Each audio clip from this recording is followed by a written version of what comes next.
नमस्कार, आप देख रहे हैं बीडी टीवी उत्तर प्रदेश। राजधानी लखनऊ में दिल दहला देने वाली वारदात सामने आई है। यहाँ पबजी गेम के आदी नाबालिग बेटे ने मां साधना सिंह 40 वर्षीय की गोली मारकर हत्या कर दी। उसके शव के साथ 2-3 रात तक घर में ही रहा। वहीं छोटी बहन को धमकी दी कि अगर पुलिस या किसी को बताया तो उसे भी मार देगा। मंगलवार को बदबू फैलने लगी तो कहानी गढ़ी और पिता को सूचना दी, जिस पर पड़ोसियों ने पुलिस को सूचना दे दी। मौके पर पहुंची पुलिस ने शव को पोस्टमार्टम के लिए भेज दिया।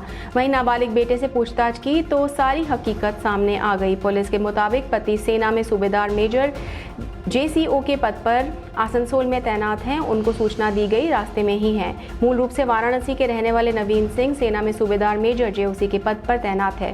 वर्तमान में उनकी तैनाती पश्चिम बंगाल के आसनसोल में है। वह परिवार के साथ PGI के पंचम खेड़ा स्थित जमुनापुरम कॉलोनी में रहते हैं। ADCP पूर्वी कासिम आब्दी के मुताबिक नवीन के परिवार में पत्नी साधना सिंह, 16 साल का बेटा और 9 साल की बेटी, तीनों PGI में निर्मित मकान में रहते हैं। शनिवार रात को साधना दोनों बच्चों के साथ कमरे में सो रही थी। रात करीब 3 बजे बेटे ने पिता की लाइसेंसी पिस्तौल से सिर पर गोली मार दी, जिससे साधना की मौके पर ही मौत हो गई। वहीं छोटी बहन को धमकी देकर दूसरे कमरे में ले गया, जहां पर दोनों सो गए।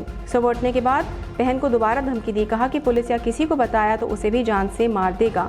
पुलिस के मुताबिक किशोर ने बताया कि जिस कमरे में मां का शव पड़ा था वो रूम फ्रेशनर और डिओड्रेंट मारकर बदबू भगाने की कोशिश करता रहा। मंगलवार रात करीब 9 बजे बदबू तेज हुई तो उसे डर लगने लगा। फिर उसने शव को केमिकल डालकर डिस्पोज करने की कोशिश भी की।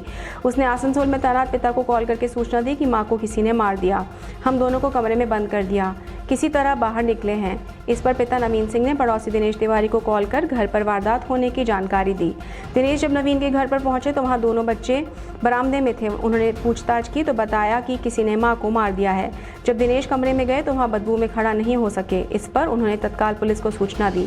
मौके पर पहुंची पुलिस ने दोनों बच्चों को बाहर लिया। वहीं कमरे को सील कर शव की पड़ताल शुरू कर दी।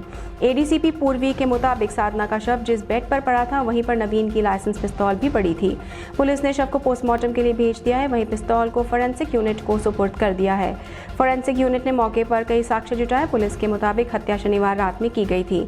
बदबू दूर करने के लिए रूम फ्रेशनर व डिओड्रेंट का भी इस्तेमाल किया जा रहा था। पुलिस के मुताबिक मौके पर पड़ताल करने के बाद पुलिस ने नवीन के नाबालिग बेटे से पूछताछ की।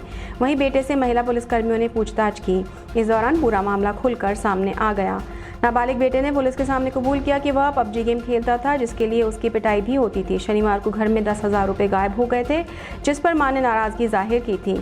इन रुपयों की चोरी करने का आरोप लगाते हुए पिटाई भी हुई थी। नाबालिग बेटे ने पुलिस को बताया कि घर में कोई भी गलत काम होता था तो उसका सारा आरोप उस पर ही लगता था, फिर पिटाई भी होती थी। इसी नाराजगी में उसने मां की हत्या कर दी।